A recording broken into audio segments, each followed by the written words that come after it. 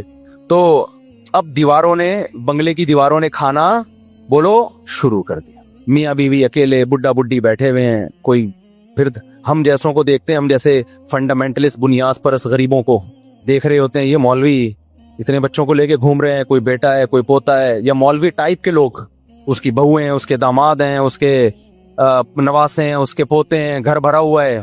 تو وہ دیکھتے ہیں کہ یار یہ تو کیا ہو گیا, کچھ بھی نہیں ہے. تو اس نے کیا کیا, جب دیواریں نا 1000 گز کے بنگلے میں گیا ہوں, یہ بیڈ روم, یہ بیڈ روم, یہ بیڈ روم, یہ بیڈ روم, دیواریں کھا رہی ہوتی. مجھے وحشت ہونا شروع ہو جاتی, ابے اتنے بڑے بڑے گھر بندہ ہی نہیں ہے, اس سے تو ہمارا چھوٹا گھر اچھا ہے. میرا گھر بڑا نہیں, آپ جائیں نا تو میرا خیال ہے 150 گز بھی نہیں ہوگا میرا گھر جو مسجد نے مجھے دیا ہوا ہے. لیکن میں جاتا ہوں, بچے فوراً ابو ابو کرتے ہیں, باہر سے واپس آؤ ایک دم چپک جاتے ہیں, کیا لے کر آئے ہمارے لیے. آپ باہر سے آ رہے ہو, ہمارے لیے کیا لے کر آئے ہیں بھائی؟ بقرعید پہ اونٹ خریدنا ہے, وہ دوسرا آ کے کہہ رہا ہوتا ہے ہم نے وہ جو ہے وہ بکرا خریدنا ہے. ہمیں تو شوق اتنا نہیں ہے, بچوں کی خاطر ہمیں بکرا منڈی جانا پڑتا ہے. تو ان کی خوشی سے انسان خوش ہوتا ہے, ان کے رونے سے انسان پریشان ہوتا ہے. تو میں کہتا ہوں یار ہمارا گھر اس سے 150-200 گز, 200 بھی نہیں ہے میرا خیال ہے, 100 گز بھی بمشکل 100 گز ہے میرا گھر. ایک فیملی والا بتا رہا ہوں میں, آپ کہو گے چاروں کو 100 گز میں کیسے ٹھوسا ہوا ہے, یہ وضاحتی بیان دینا پڑتا ہے. ایک فیملی, اس میں میرا خیال ہے 4 بچے ہیں, 5 بچے مجھے یاد نہیں ہے, 16 میں پورا پلس مائنس کرنا پڑتا ہے. تو میں تو اپنا بتا رہا ہوں, میں جب جاتا ہوں حج سے میں واپس آیا تھا, بچوں نے ویلکم لکھا ہوا, پورا کمرہ سجایا ہوا, کتنا اچھا لگا یار. جب میں آ رہا ہوں بچیوں نے کیا کیا, پھول بنائے ہوئے, اور ایسا مجھے میری آنسو نکل آئے خوشی سے. یار آپ 100 لوگ آپ کا استقبال کر رہے ہو نا ایئرپورٹ پہ, مزہ نہیں آتا انسان کو. وہ اپنے بچے آپ کو عزت دے رہے ہو, گھر آؤ ابو آ گئے, اور ایسے پھول بنائے ہوئے, اتنا مزہ آیا. تو یہ جو ہمارا لبرل طبقہ ہے نا, جو کھلائیں گے کہاں سے, کمائیں گے کہاں سے, یہ 2 ہی ہوں, ڈھنگ کے ہوں. یہ مولویوں کی طرح, برساتی مینڈکوں کی طرح اتنے سارے, یہ ایکچولی یہ ہمیں پسند, یہ دقیانوس اور پرانے لوگوں کا کام. 2 ہوں, تمیز کے ہوں. وہ تمیز کے ہی تھے, وہ ڈیفنس میں جو ہوا ہے نا 3, وہ تمیز کے تھے. تمیز کی رپورٹ پیش